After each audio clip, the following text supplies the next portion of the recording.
Continuamos con importancia de una buena salud hepática. Le damos la bienvenida a Sergio Ferrero, asesor técnico comercial en Betson. Bueno, buenas tardes. Muchas gracias por este tiempo a la gente de Red Alimentaria. La intención de esta charla es hablar sobre la importancia de una buena salud hepática en la producción porcina. Mi nombre es Sergio Ferrero, soy coordinador técnico de la empresa Betson. Bueno, como sabemos, las producciones están aumentando año a año. Para que reflejemos un poquitito cómo fue la evolución en la cantidad de nacidos, estos son datos de Argentina, vemos que prácticamente se ha incrementado año a año, viene incrementándose la cantidad de nacidos. Esto sí o sí no solo demanda de un aumento en la productividad, sino también una mayor exigencia de todos estos órganos que van a generar esta parte de esta producción. Lo mismo sucede con la parte productiva y las ganancias diarias. Entonces, si analizamos cuáles son los costos de producción, generalmente porcentaje más, porcentaje menos, vemos que los alimentos representan entre un 60 y un 70% de los costos de producción y el resto de los gastos están en cierto grado establecidos en bueno, mano de obra, instalaciones, etcétera, etcétera. Pero bueno, ¿por qué nos focalizamos en la parte de la funcionalidad hepática? Porque como vemos, bueno, el hígado, para representar primero gráficamente en qué parte está ubicado el cerdo, la mayoría ya lo deben conocer, pero bueno, está en esta parte medial. Y bueno, como dijimos, 60%, 70% del costo de producción va a ser alimento, o sea que el 70% del costo de nuestra producción sí o sí va a estar pasando por el hígado. De ahí la importancia de que este órgano funcione y cumpla con todas las características que la naturaleza le dio y se pueda aprovechar al máximo el mismo. Si nos basamos un poquitito en cómo es la evolución a lo largo de la vida del cerdo, en las primeras etapas el mismo representa alrededor de un 5% de su peso corporal, y eso habla un poco de la incidencia que tiene en todo lo que es el metabolismo y la mayor demanda que tienen de principalmente energía para poder crecer y poder desarrollarse, y la falta de capacidad que tiene el cerdo de poder obtener esa energía de alguno de los otros órganos. En la medida que su tamaño va creciendo, el mismo va disminuyendo proporcionalmente en el peso y termina siendo o representando alrededor de un 2% de su peso vivo. Entonces, es fundamental de lograr tener desde un inicio una buena calidad de lechones, porque, por ejemplo, este es un trabajo en donde se evaluó, digamos, una patología que es bastante frecuente o se está dando cada vez con un poco más de intensidad debido a esta hiperprolificidad de nuestras hembras, en donde existe lo que es el crecimiento intrauterino retardado. Y ahí lo que hicieron fueron, bueno, entre las causas que se estuvieron analizando era ver cuál era la proporción o la relación de los diferentes órganos. Y nos encontramos que en un lechón que tiene este tipo de problemas o que tiene crecimiento intrauterino retardado, el peso del cerebro está en aproximadamente en alrededor de los 20 gramos y el hígado en alrededor de los 9, 10 gramos. O sea, cuando establecemos una relación, vemos que está alrededor de 2,10 el peso del cerebro respecto a lo del peso del hígado. Cuando lo vemos en un lechón normal, que tiene un peso de desarrollo, un peso al nacimiento esperado, vemos que el cerebro en realidad mantiene ese peso y el hígado incrementa mucho más. De ahí es donde, digamos, tiene esa importancia de tener un buen desarrollo hepático desde los primeros momentos, porque eso seguramente que va a estar relacionando con el aprovechamiento de los nutrientes ya desde el seno materno y posteriormente en su vida productiva. Entonces ahí vemos que esa relación que era de 2 se achica a una relación de 0,6 aproximadamente. Ahora bien, cuando tenemos que analizar un poco cuáles las funciones, sabemos que el hígado es el órgano central para el metabolismo de los cerdos y que su adecuado funcionamiento, ¿qué va a hacer? ¿Qué va a permitir? Todo lo que esté relacionado principalmente a la digestión y absorción de nutrientes. Si bien nosotros estamos muy acostumbrados o el intestino está cumpliendo esta función acá, no solamente tenemos que pensar en la funcionalidad del intestino, sino también en este órgano acá. ¿Por qué? Porque luego va a ser el encargado de purificar y detoxificar la mayoría de los compuestos, tanto sean los que sean nocivos como los que son nutrientes para aportar energía y diferentes sustancias, como vamos a ir viendo a lo largo de la charla. Si tenemos algún problema en su funcionamiento, obviamente que vamos a ver implicado lo que es el crecimiento y el desarrollo de los animales. Entonces, un hígado saludable sí o sí va a estar relacionado con una mejora en el rendimiento productivo y también una reducción en los costos, porque eso ahí disminuye las posibilidades de que esos animales se enfermen o que no expresen su total potencial productivo. Cuando nos ponemos a analizar un poquitito, y lo vamos a pasar rápidamente porque después vamos a ver un poco más en detalle cada una de las funciones, pero bueno, sabemos que el hígado interviene en el metabolismo de los lípidos, tanto sea a través de la síntesis del colesterol como de la producción de triglicéridos, interviene en el metabolismo de los carbohidratos, esto es fundamental, esta es la energía, digamos, que le va a permitir aprovechar esos aminoácidos y a partir de ahí empezar a generar, digamos, por un lado supervivencia y por el otro lado crecimiento y desarrollo. Interviene también en lo que es la producción de bilis, lo cual va a facilitar todo lo que sea la digestión de alimentos. Va a intervenir como un depósito de sustancias, o sea, generalmente es el órgano clave donde se deposita todo el glucógeno, todo lo que sean principalmente lo que son vitaminas, hierro, zinc, cobre, va a ser un órgano fundamental en lo que es la transformación del amoníaco, del amonio en urea, y después de esta manera poder eliminarse o deshacerse de esa sustancia que es tóxica para los animales y para el mismo desarrollo y el metabolismo.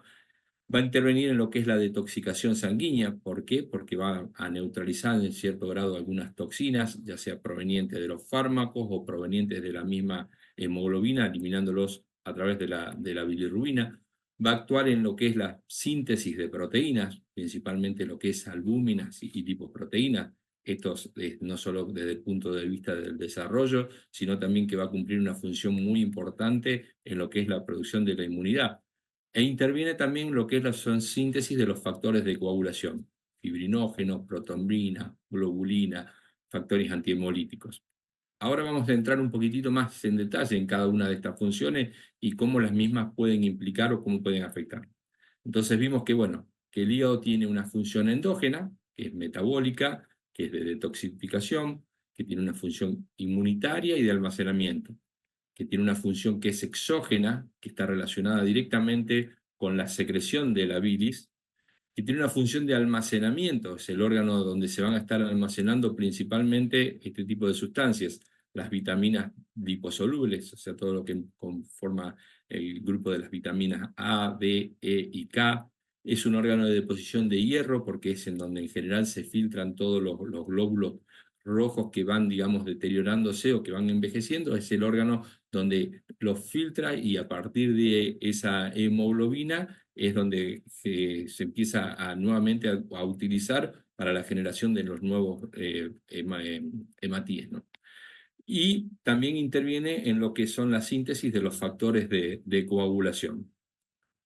Cuando hablamos un poquito más en profundidad acerca del metabolismo de los carbohidratos, no podemos dejar de lado lo que es la más importante, que es la homeostasis de la glucosa. O sea, lo que hace es regular los niveles sanguíneos de acuerdo a la demanda que tengan para evitar que el animal, bajo alguna circunstancia, entre en hipoglucemia.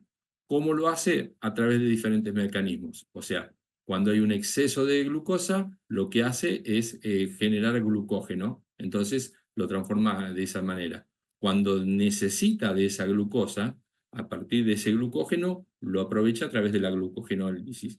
Y cuando por alguna circunstancia este glucógeno no es suficiente para cubrir esta demanda de glucosa, lo que hace es a través de algunos aminoácidos, por ejemplo, como bueno, el glicerol o lactato, aprovechar eso ahí y transformarlo en una fuente de energía de manera de que se puedan cubrir todos los procesos de energía que son necesarios dentro del desarrollo de la célula. Con respecto a lo que es el metabolismo de las proteínas, interviene en la síntesis de los aminoácidos no esenciales. Obviamente los esenciales deben ser cubiertos a través de las materias primas en esta especie acá, pero en el caso de los no esenciales, la glicina, glutamina, la cistina, el ácido, bueno, toda esta serie de aminoácidos es el órgano en donde se van a estar produciendo, ¿no? También la síntesis de las proteínas a partir de esos aminoácidos, y tienen un poder de regular esto acá cuando a veces hay alguna materia prima que aporta un exceso de algún aminoácido determinado. Lo que hace es, a través de un mecanismo de catabolismo, desprenderse de los mismos y de esa manera ir regulando e ir buscando el equilibrio de aminoácidos que, combinado con lo que es la parte de energía, va a generar proteínas o va a generar las sustancias que ellos demanden, ¿no? Es responsable de la síntesis de las proteínas necesarias para la coagulación y la inmunidad. O sea, imaginemos qué función tan primordial que tiene, ¿no? Todos los mecanismos de coagulación y todo lo que son los procesos inmunitarios. Bueno, más adelante vamos a ver cómo a veces eso puede impactar o cómo impacta, digamos, en lo que es la producción porcina. E interviene en lo que es la formación de la urea y del ácido úrico, para eliminar el amonio, que es producto de los líquidos corporales. O sea, esta sustancia que es nociva tiene esa capacidad para entonces, a través de la formación de la urea y del ácido úrico, eliminarlos por eh, vía renal, ¿no? Entonces, bueno, también respecto al metabolismo de los lípidos, interviene en la síntesis ya sea de lo que es la producción de triglicéridos, o sea, el combustible en la energía necesaria para las células.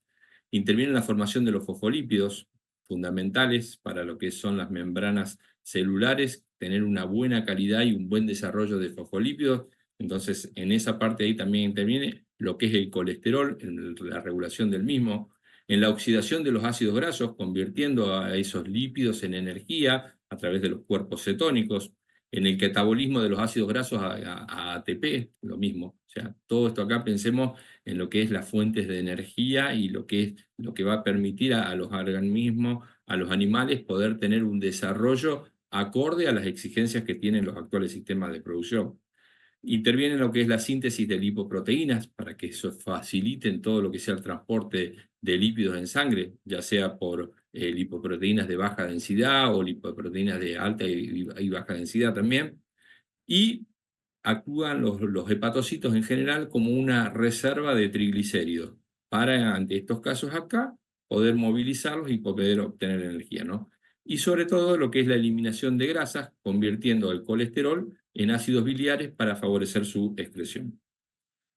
Ahora bien, si vamos un poco a uno de las funciones que tenía, que es la parte de la excreción, la parte de la bilis, sabemos que es producida por el hígado y que se almacena en la vesícula biliar, que en general contiene lo que se llaman los ácidos biliares, que son los responsables de emulsificar las grasas y de facilitar la digestión. Esto acá es lo que va a favorecer lo que es todo lo que sea la absorción, como vimos anteriormente, y después también la deposición a nivel hepático de las vitaminas del complejo de las liposolubles, A, D, E y K. Va a tener efectos antimicrobianos y prebióticos que van a promover la salud intestinal. Más adelante vamos a entrar un poquito más en detalle sobre estos puntos particulares. Y sabemos que cualquier alteración, ya sea en la cantidad o en la calidad, también es importante en la calidad de esta bilis, puede afectar directamente la digestión y lo que son los rendimientos productivos. Entonces, bien, esto es un poquito para sintetizar cómo se producen los ácidos biliares y las sales biliares. Tenemos que, a partir del colesterol de la dieta o del colesterol que pueden sintetizar o que está depositado dentro de los hepatocitos, a nivel hepático, tienen esa capacidad de convertirse en ácidos biliares primarios, el conocido como el ácido cólico y el queno-dexosicólico.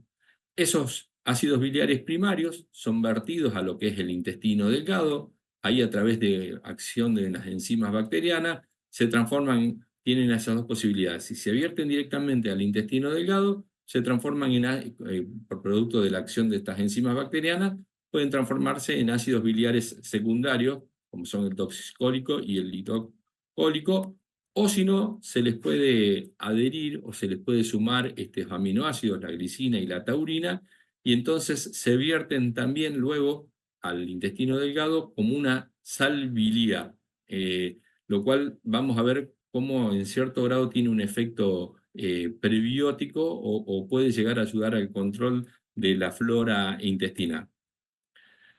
¿Qué sucede? Si nosotros no tendríamos las sales biliares, prácticamente el 40% de las grasas ingeridas se estarían perdiendo. ¿Por qué? Porque no hay manera de que no se absorban si no es a través de esas sales biliares.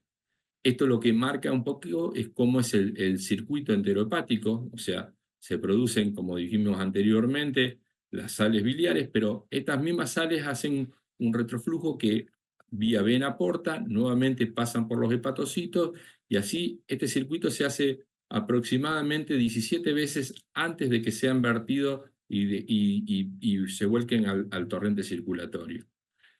Si recordamos anteriormente lo que eran las sales biliares, no. Las sales biliares prácticamente un 5% directamente ya pasa directamente al contenido intestinal y bueno, y como vamos a ver más adelante, es lo que muchas veces actúa controlando el desarrollo de algunas bacterias. Bueno, dentro de las funciones que tiene la bilis, tenemos la función digestiva, como vimos y como seguiremos hablando en el transcurso de la charla, cuya función es la emulsificación de las grasas, la hidrólisis de la grasa, esa absorción de lípidos y de vitaminas liposolubles. Tiene una función muy importante que es la eliminación de los desechos, ya sea a través de una detoxificación o también a través de la excreción de la bilirrubina, que es producto del metabolismo de la hemoglobina, esos glóbulos rojos viejos, llamémosle, que salen de circulación y que el hígado es el encargado de reabsorberlos y de ir quitándolos del mismo, ¿no? Y también actúa a nivel de regulación del ambiente intestinal, a través de un efecto prebiótico, porque tiene también propiedades antimicrobianas, y porque estimula en cierto grado el tránsito intestinal, o sea, actúa bajando en cierto grado el pH a nivel intestinal, y de esa manera también favorece lo que es el tránsito intestinal. Esto es para graficar en general cómo actúa sobre una gota de grasa, que en general suelen tener un tamaño bastante importante. Lo mismo, bueno, a través de las sales biliares se les adosan a las mismas micelas, y por una enzima que es la lipasa, lo que hace es transformar estos triglicéridos que están dentro de lo que es la micela, gracias a esta lipasa pancreática, esos triglicéridos se desdoblan en monoglicéridos y a su vez, de esa manera, se absorben como ácidos grasos libres a través del intestino. Ese es el mecanismo básico por el cual se obtienen, digamos, esa fuente de energía. Cuando hablamos del efecto prebiótico de los ácidos biliares, esta es una manera de graficar en ciertos grados. Hay bacterias principalmente del tipo enteropatógenas que quieren tomar de esos ácidos biliares, esos aminoácidos que vimos anteriormente, la taurina y la glicina. Entonces, ¿qué hacen? Incorporan estos ácidos biliares, toman de ellos los aminoácidos y se deshacen del resto. Pero bueno, esto acá implica de que cambie el pH y entonces cada vez va disminuyendo más, porque esto se produce una liberación de hidrógeno, entonces baja el pH dentro de las bacterias. Este pH acá, para lo que son las bacterias, principalmente las enterobacterias, es muy perjudicial porque no están preparadas para sobrevivir a este medio ácido, entonces activan lo que son las bombas energéticas y tratan de ir deshaciéndose de estos iones hidrógeno. Obviamente este es un proceso que demanda energía y que cuando se mantiene durante mucho tiempo activo para deshacerse de estos iones hidrógeno, termina controlando las bacterias, principalmente las enteropatógenas o las gram negativas. No todo el abanico, pero una gran parte de ellas. ¿Qué sucede con los lactobacillus? En general los lactobacillus también toman este tipo digamos, de ácidos biliares y principalmente quieren tomar lo que es la glicina y la taurina, pero en ellos no le afecta ese pH bajo, y entonces por eso es que actúan controlando el desarrollo de la flora bacteriana benéfica a nivel intestinal. Cuando se habla del efecto detoxificante también de la bilis, bueno, si acá lo representamos, digamos, las toxinas, tenemos que la sal biliar tiene en general una parte que es hidrofílica y una parte que es hidrofóbica. Las toxinas en general tienen afinidad por la parte hidrofóbica, eso entonces se combina de esa manera, junto con lo que es las fibras alimenticias, y de eso genera un complejo que se elimina por materia fecal porque no permite que se absorba y que de esa manera pueda ir actuando en los diferentes niveles del organismo. Lo mismo, bueno, una de las grandes funciones que tiene el hígado es detoxificar principalmente las toxinas que van a depender, digamos, lo puede hacer a través de dos mecanismos. Por un lado, lo que es la oxidorreducción, o por el otro lado, en el caso de una conjugación de las mismas, ya sea a través de la glutatión peroxidasa o de los diferentes sistemas.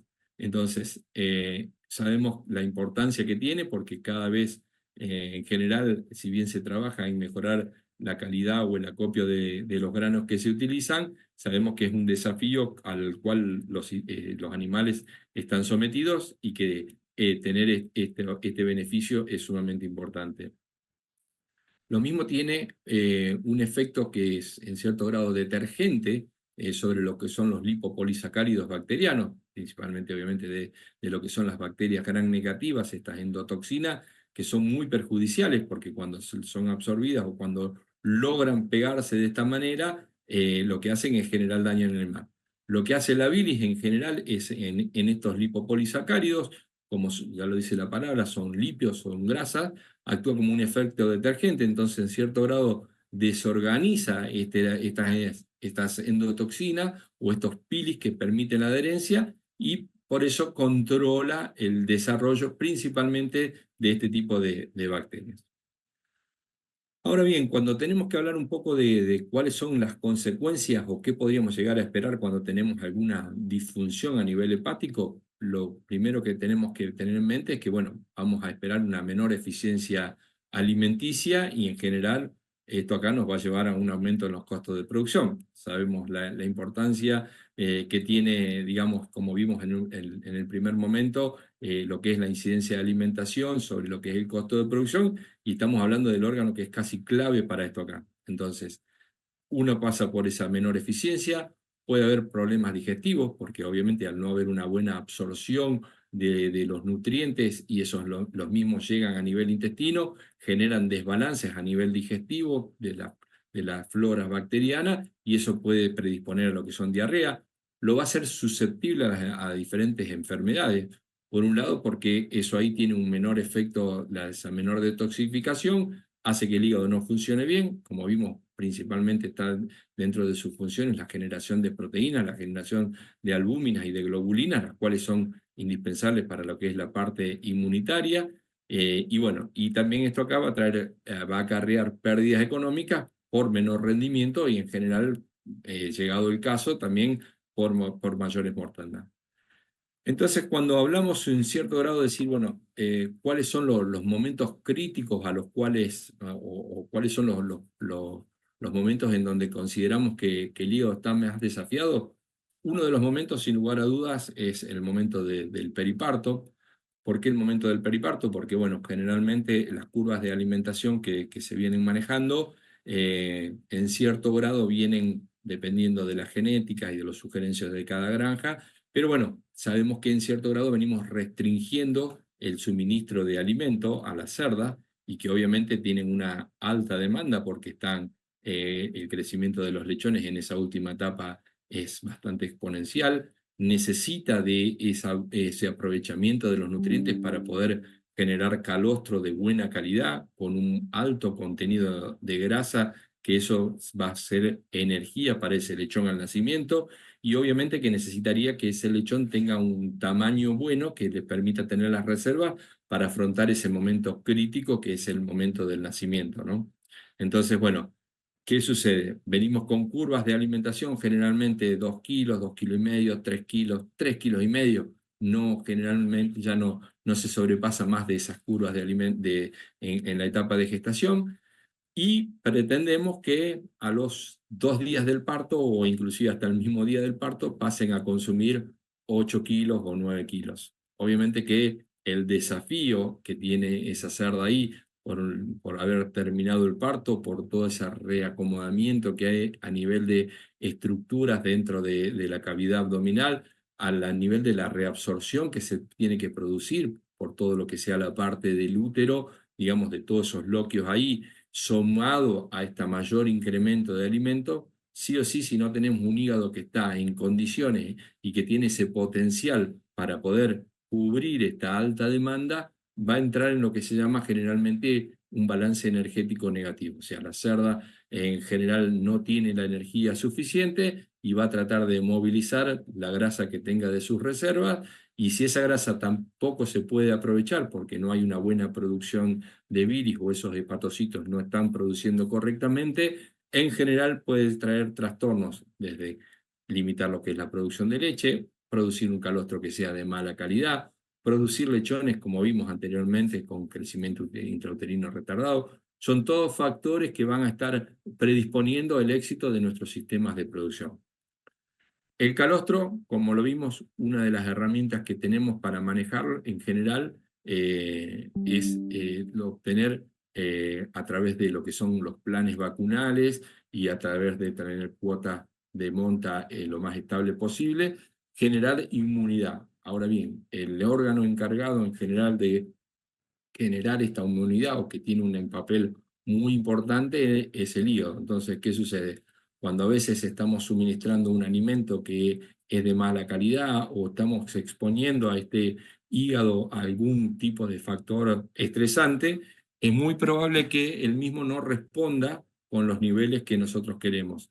Y entonces vamos a estar, por un lado, generando programas de medicación o de inmunización, y no vamos a tener la respuesta que esperamos. Entonces, es muy importante que tengamos este órgano lo más correcto y lo menos desafiado posible para que pueda cumplir con esta función. Y otro de los momentos que también tiene un muy alto desafío principalmente es al momento de lo que es las diferentes etapas de crecimiento. ¿Por qué?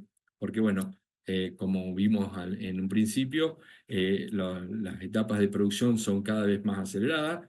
Gracias, por suerte o no, sino por trabajo, se ha logrado mejorar genéticamente y desde el punto de vista nutricional hay muchas cuestiones que han acelerado esta velocidad de crecimiento. Entonces, obviamente, necesitamos que acompañar este crecimiento y necesitamos que el órgano por donde van a estar pasando, como vimos, el 100% de los nutrientes, esté en buenas condiciones para que pueda hacer un aprovechamiento correcto de los mismos. ¿Por qué lo que es el desarrollo inmunitario? Porque, bueno, como vimos, si no tenemos un órgano que está preparado correctamente o que está siendo desafiado a través de algún tipo de micotoxina o qué, el mismo no va a responder como esperábamos. Entonces, a veces pensamos que los planes vacunales no funcionan, pensamos que los programas de medicación no están siendo con las moléculas adecuadas, y lo que está sucediendo es que no estamos contemplando este órgano acá, o no le estamos dando la importancia que el mismo necesita. O sea, tengamos en cuenta que no solamente se expone el hígado a lo que son factores externos, sino que también van a estar los factores internos, y entre los factores externos están, por ejemplo, el uso de antibióticos. Si nosotros por algún motivo estamos utilizando un antibiótico para tratar algún tipo de patología, pero el hígado no está en condiciones o está siendo sometido a alguna de las situaciones de estrés que vimos anteriormente, obviamente hace que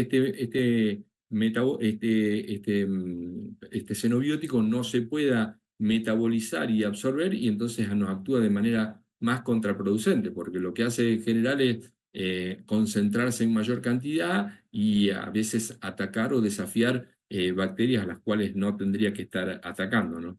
Entonces es sumamente importante tener este tipo de condiciones. Lo mismo sucede con las condiciones de alojamiento. O sea, es sabido que cada vez más vamos desafiando los sistemas porque bueno, vamos colocando mayor cantidad de animales en menor cantidad de espacio, vamos pretendiendo lograr que los mismos expresen al máximo y lograr las mayores productividades por metros cuadrados. Querramos o no, esto es un factor que puede llegar a actuar como un cierto grado de estrés y podría llegar a estar perjudicando a este órgano, ¿no? Entonces, bueno, como vimos, ¿cuáles son los principales desafíos? Hay toxinas que son exógenas, llámese las micotoxinas, principalmente lo que es aflatoxina y fumonicina, son micotoxinas que van a estar actuando principalmente a nivel hepático y que pueden llegar a generar trastornos y mala funcionalidad del mismo. Antibióticos, los antibióticos que se metabolicen a nivel de hígado o que requieran metabolizarse a nivel de hígado para poder actuar, también van a estar actuando como un agente injuriante o van a ser un agente desafiante para este hígado acá, y los metales pesados que en general cada vez son menos, pero bueno, existen algunas posibilidades donde todavía puede llegar a ser un problema, ¿no? Dentro de las toxinas endógenas tenemos el amonio, tenemos los pigmentos biliares y tenemos los desechos de las células sanguíneas. Estos sí o sí van a estar dentro de los organismos, lo que en cierto grado tenemos que tratar es que limitar que sean lo menos posible. Entre las enfermedades infecciosas hay enfermedades que son virales, que pueden actuar a nivel de hígado y afectar la funcionalidad del mismo. Hay enfermedades que son bacterianas y todavía en algunas circunstancias ya todavía se siguen viendo parasitosis que podrían llegar a afectar al mismo, ¿no? Y principalmente lo que sea calidad de de materias primas, o sea, sobre todo lo que son grasas o aceites, que las mismas pueden estar enraciadas y de esa manera pueden llegar a estar, digamos, aumentando la demanda de bilis para poder aprovecharla y la misma no va a estar cubierta. Entonces, ¿qué podemos hacer para ayudarlo? Principalmente controlar lo que sea las materias primas que vamos a utilizar, llámese desde, como vimos, desde los granos, los cereales, hasta los aceites que se utilicen. Hay productos que se han incorporado a las dietas, como son los hepatomoduladores, como el caso de la cinarina, cuyas funciones están demostradas científicamente, que su capacidad para mejorar lo que es la producción y la liberación de bilis. Existen aminoácidos como, perdón, está lo que es metionina, colina, que puede mejorar lo que es la síntesis tanto de enzimas hepáticas y favorecer todo lo que sea la movilización de las grasas. Están los aceites esenciales, los antioxidantes y principalmente también lo que son los secuestrantes de micotoxina para disminuir que este tipo de noxas pueda llegar a actuar y afectar a la función hepática. Desde el punto de vista del manejo, tenemos las posibilidades desde el punto de vista sanitario de corregir todo lo que sean factores ambientales que puedan llegar a estar desencadenando estas situaciones de estrés. Desparasitación, cuestión sumamente básica, pero bueno, que hay todavía algunas granjas que tienen este tipo de desafío. Vacunación, pero elegir en los momentos, hay veces que los animales están siendo sometidos a situaciones de estrés muy importantes y entonces no tenemos, digamos, estamos aplicando un inmunógeno en un momento donde no tenemos una buena respuesta. Y asegurar todo lo que sean los procesos, ya sea de acopio, de elaboración, de limpieza, en todo lo que sea el sector de la parte de alimentación, ya sea controlando o disminuyendo los factores de estrés que puedan llegar a favorecer eso ahí. Muchas veces se opta por elegir una muy buena calidad de materia prima, pero luego no se le dan las condiciones adecuadas para el acopio o dentro de los mismos silos tenemos factores que favorecen ese deterioro de esos alimentos y entonces perjudican a la función. Básicamente, y resumiendo, ya para ir cerrando, bueno, el requerimiento de nutrientes por parte de los diferentes tejidos del organismo es algo continuo. O sea, las células necesitan continuamente de energía para poder, digamos, poder crecer y poder mantenerse vivas.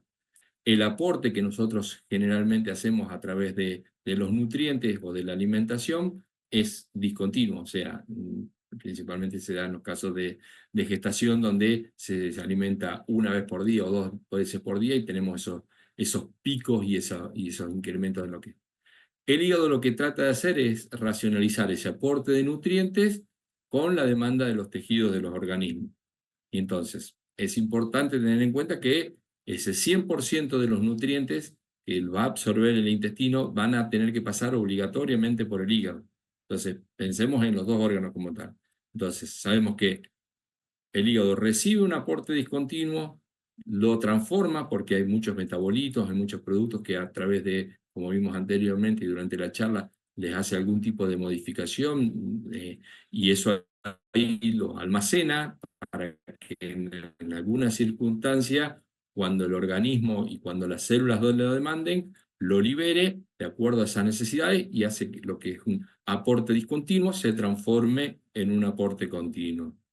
Entonces es importante, generalmente se está hablando mucho de lo que es salud intestinal y obviamente que es sumamente importante tener una buena salud intestinal, pero no debemos dejar de lado lo que es calidad hepática, porque si no tenemos tampoco también calidad hepática es probablemente un desafío y algo que nos pueda llegar a impactar desde el punto de vista productivo y económico y no lograr los resultados esperados. Bueno, de esta manera se termina la charla. Estoy nuevamente agradecido por el tiempo, para la gente de Red Alimentaria que me hayan convocado para la misma y bueno, quedo abierto a las consultas que ustedes consideren.